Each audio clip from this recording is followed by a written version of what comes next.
Seperti kita ketahui bersama bahwa saat ini progres pembangunan Ibu Kota Nusantara tahap pertama itu kini sudah mencapai di angka 60%.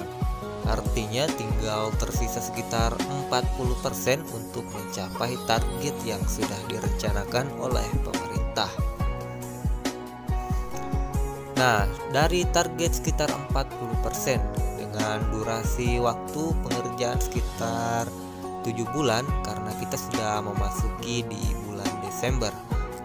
Artinya dengan perkiraan sekitar 7 bulan maka pihak kontraktor atau penggarap di Ibu Kota Nusantara ini wajib menyelesaikan pembangunan di Ibu Kota Nusantara ini.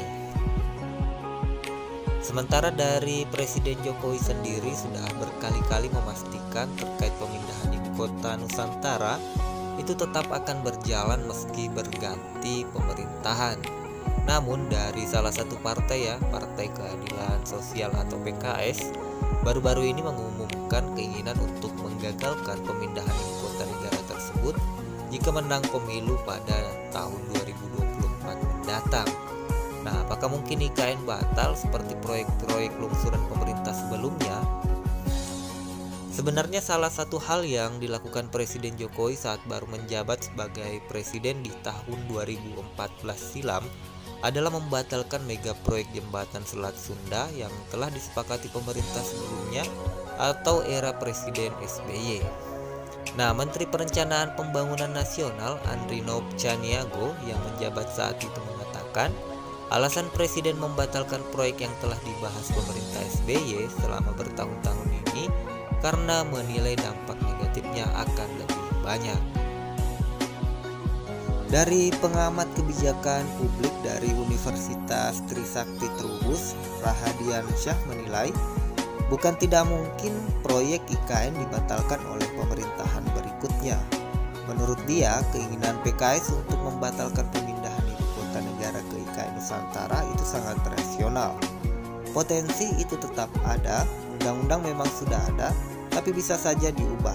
Logika PKS sebenarnya masuk akal, ujar Trubus. Sebelum ibu kota Nusantara, menurutnya Indonesia sebenarnya beberapa kali sudah mewacanakan pemindahan ibu kota negara yang berakhir batal. Ia mengatakan pembatalan pemindahan ibu kota negara yang sudah berjalan saat ini memang sulit.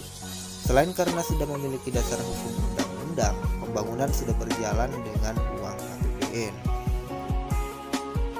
Nah, kalau kita bicara tentang pembatalan itu kan baru statement dari PKS sendiri. Sementara dari Pak Anies itu kan ada statementnya bahwa perubahan itu ada 4, salah satunya adalah melanjutkan yang sudah baik. Nah, kemungkinan jika kita bicara ibu kota Nusantara ini tentu banyak pertimbangan-pertimbangan. Salah satunya adalah dana yang sudah sangat besar dikucurkan. Tentu itu tidak dengan mudahnya dibatalkan, apalagi dihentikan ya. Nah, besar kemungkinan akan tetap berlanjut.